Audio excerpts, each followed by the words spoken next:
जो भी लोग मेरा वीडियो पूरा देखकर मुझे फॉलो करके लाइक शेयर कमेंट करेंगे वह सारे के सारे करोड़पति बन जाएंगे। बेटा, अब सुन, मेरा है संदेश पूरा। मेरे प्यारे बच्चे, मैं जानती हूं कि धन की कमी तुझे बहुत परेशान कर रही है। एक समय ऐसा था बच्चे, जब तेरे घर में खुशी का माहौल था, परिवार में सभी सुखी थे और पैसे की कोई कमी नहीं थी। तुम्हारे घर में सब कुछ सही चल रहा था। लेकिन अब अचानक बच्चे, यह कठिनाइयां क्यों आई हैं? यह सवाल तू अपनी माँ से कर रहा है। धन का अभाव क्यों है? यह सिर्फ एक सामान्य आर्थिक समस्या नहीं है बच्चे, इसके पीछे गहरा कारण मैं तुझे सब बताती हूँ। कभी कभी जीवन में कठिनाइयाँ और संकट हमें अपने कर्मों के परिणाम के रूप में मिलते हैं। यह भी हो सकता है कि तुम्हारे परिवार में बच्चे कुछ लोग हैं जिन्होंने अतीत में अत्याचार किया है, दूसरों को दुख पहुंचाया है और पाप किए हैं। वे अब अपने कर्मों का फल भुगत रहे हैं। बच्चे, याद रखना, कोई भी कर्म बिना परिणाम के नहीं जाता है। परिवार के कुछ सदस्यों ने बच्चे जो पाप किए हैं, उनका असर अब तुम्हारे ऊपर हो रहा है। उन्होंने दूसरों को बहुत तकलीफ दी थी और अब वह पाप उनके परिवार पर भी असर डाल रहा है। यह पाप उनके साथ रहने वाले हर एक व्यक्ति के जीवन में चुपके से प्रवेश करता है। यही कारण है बच्चे कि तुम्हारे जीवन में संकट आ रहे हैं। अगर कोई पिता बुरे कर्म करता है ना, तो उसकी सजा उसके बच्चों को भुगतनी पड़ती है। यह एक पाते हैं बच्चे, यही होता है और यही सच ई है जिसे बहुत से लोग नहीं समझ पाते। लेकिन बच्चे, तुम्हें यह जानने की जरूरत है कि यह स्थिति आज स्थायी है। तुम जितनी तकलीफें अब महसूस कर रहे हो, वे सिर्फ उस पाप का परिणाम है जिसे पहले किसी ने किया था। बच्चे बच्चे, मैं तुझे आगे बताऊंगी कि तुझे एक खजाना मिलने वाला था, लेकिन तेरे परिवार के सदस्यों के चक्कर में कैसे असंभव हो गया है। लेकिन बच्चे, उससे पहले मेरी एक बात सुनो। कभी कभी हमारे पूर्व, हमारे परिवार के लोग अपने कर्मों से हमें ऐसे संकटों में डाल देते हैं जिनका सामना हमें करना पड़ता है। लेकिन बच्चे, यह भी एक समझने योग्य बात है कि हम सिर्फ अपने कर्मों से ही अपनी जिंदगी को आकार देते हैं। यह दुख का पहाड़ जो तुझे अब दिख रहा है ना, यह हमेशा के लिए नहीं रहेगा तेरे साथ। यह जो हो रहा है, यह केवल एक समय की बात है। इस बात को गहराई से समझ बच्ची, और अपनी माँ पर विश्वास रख। जैसे तू किसी को दुख देता है, वैसे ही तुझे भी दुख मिलेगा। और जैसे तू अच्छे कर्म करता है, वैसे ही तुझे अच्छे परिणाम मिलेंगे। यह एक प्रकृति का नियम है बच्चे, और इसको मानना होगा, जिसे बहुत से लोग बच्चे लॉ ऑन ऑफ अट्रैक्शन भी कहते हैं। मेरे प्यारे बच्चे, अब मैं तुझे वह समझाती हूँ जिससे तुझे इन परेशानियों का सामना करना पड़ रहा है। जो तेरे अंदर प्रश्न है, उन सब का जवाब आज मैं तुझे देने वाली हूँ। मेरे प्यारे बच्चे, बहुत समय पहले की बात है, जब तेरे परिवार का जीवन सरल और सुखमय था। घर में खुशियों का माहौल था और सब मिलजुल कर रहते थे। लेकिन मैं तुझे एक ऐसी कहानी बताने जा रही हूँ बच्चे, जो तेरे परिवार के इतिहास से जुड़ी हुई है और जिससे तेरे जीवन जीन में आई समस्याओं के कारणों का पता चलता है। यह एक सच्ची घटना बच्चे, जो तेरे परिवार के पूर्वजों और एक खजाने से जुड़ी हुई है। हाँ बच्चे, जिस चीज की मैं बात कर रही थी, वह मैं तुझे बताने जा रही हूँ। तेरे घर में एक देवस्थान था बच्चे, जहाँ हर महत्वपूर्ण मौके पर तुम्हारे परिवार के लोग जाया करते थे। मेरे बच्चे, शादी त्योहार हो या कोई अच्छा काम होने पर भी यह स्थान तेरे घर में हो सकता है या तेरे गांव में भी हो सकता है बच्चे। लेकिन मैं देख पा रही हूँ बच्चे, अपनी दिव्य दृष्टि से, कि यह स्थान खेत में स्थित है और अभी भी तुम वहां पर जाया करते हो, लेकिन बहुत ही कम दिया है जाना।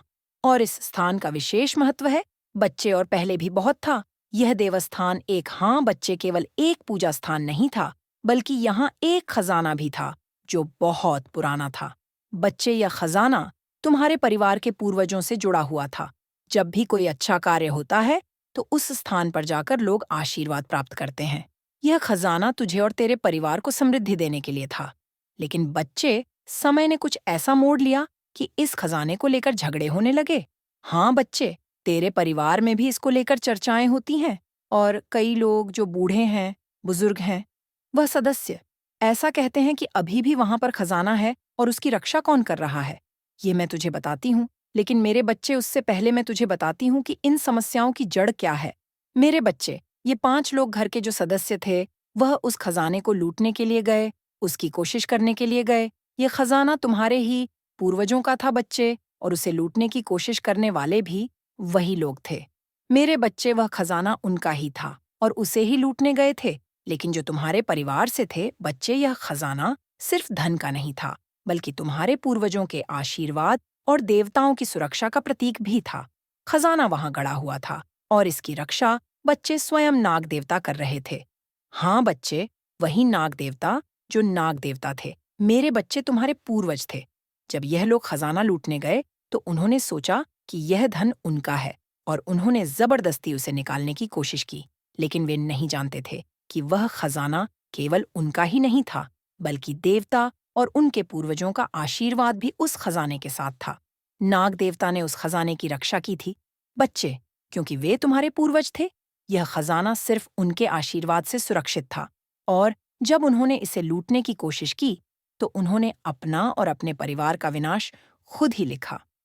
मेरे बच्चे, तेरे पूर्वज इससे बहुत नाराज हुए।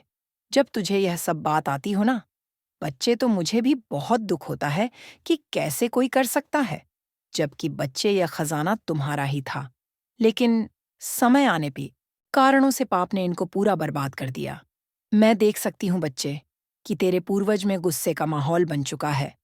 अब वे दुखी हैं क्योंकि उन्होंने देखा कि उनके आशीर्वाद और खजाने को लूटने का प्रयास किया गया था।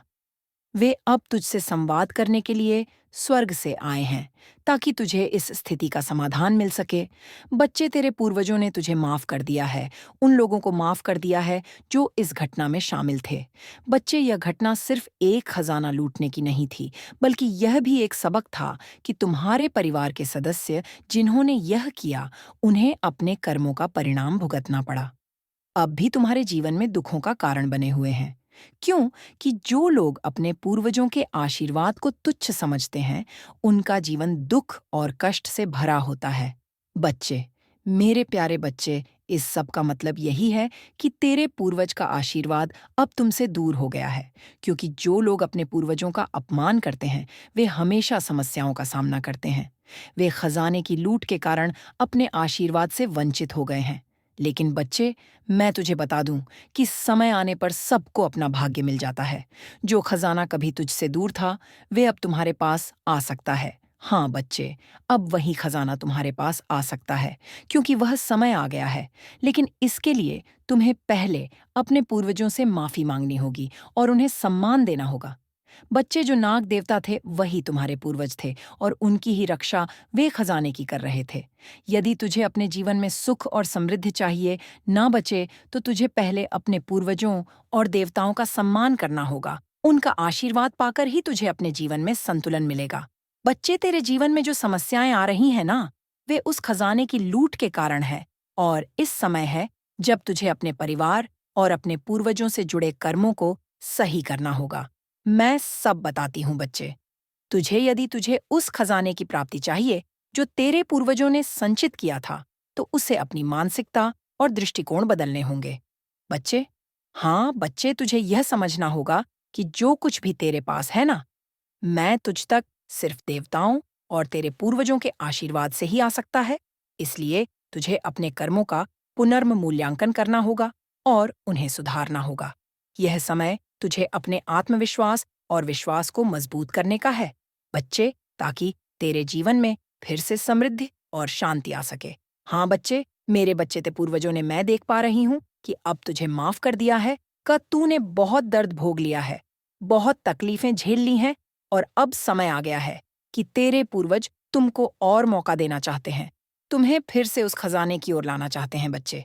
वह सब तुम्हें देना चाहते हैं। तू सोचता है कि तेरे साथ यह सब क्यों हो रहा है? तू कभी किसी का बुरा नहीं किया। तू निर्दोष है। हर बार तू यह सोचता है। फिर भी जीवन में कई संकट आ रहे हैं बच्चे तेरे। लेकिन बच्चे, जन्म एक बार नहीं मिलता। या याद कर कि जन्म एक बार नहीं मिलता, याद एक बार रहता है। यह एक चक्र है।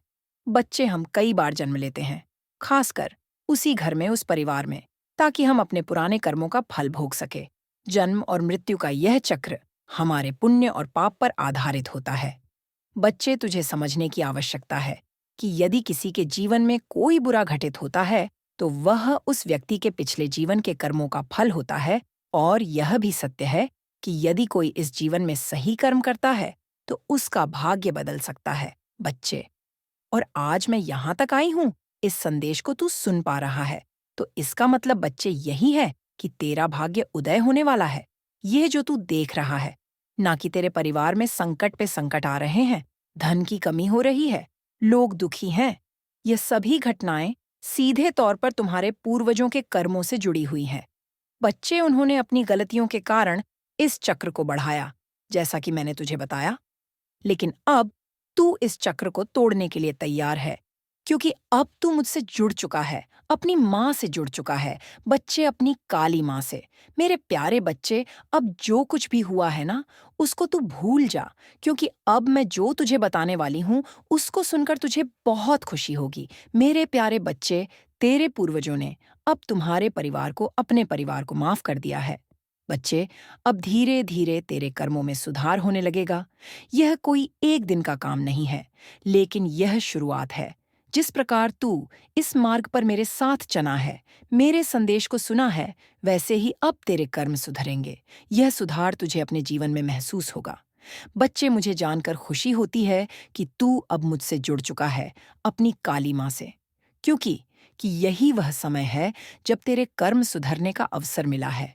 जब कोई आत्मा मेरी शरण में आती है तो उसका हर कर्म पुनः जन्म लेकर सही दिशा में जाता है। बच्चे, तू चिंता मत कर, क्योंकि अब मैं काली माँ स्वयं तेरे साथ हूँ और मैं तेरी रक्षा कर रही हूँ। बच्चे, कमेंट में लिख, अगर तुझे मेरा एहसास होता है, मुझसे बोल कि हाँ माँ, मुझे आपका एहसास है कि आप मेरे साथ हैं। मेरे बच्चे, तेरे जीवन में जो भी समस्या आए हैं, अब धीरे धीरे समाप्त होने लगेंगी। यह तुझसे जुड़े हुए कर्मों की गहरी प्रक्रिया है और मैंने तुझे इस मार्ग पर चलने का आशीर्वाद दिया है। मैं देख रही हूँ कि तुम्हारे चेहरे पर चिंता की लकीरें उभर रही हैं। ऐसा लग रहा है कि एक ही समय में बहुत सारे संकट तुम्हारे परिवार पर छू आ गए हैं और तुम समझ नहीं पा रहे हो कि यह सब क्यों हो रहा है। तुम्हें शंका हो रही है कि शायद किसी ने तुम्हारे परिवार पर जादू टोना कर दिया है। लेकिन मेरे बच्चे, तुम माता काली के सच्चे भक्त हो, तो यह कैसे सोच सकते हो कि कोई तुम्हें जादू टोना कर सकता है। मैं स्वयं तुम्हारे सामने ढाल बनकर खड़ी हूँ। जादू टोना तो दूर की बात है, किसी की कुदृष्टि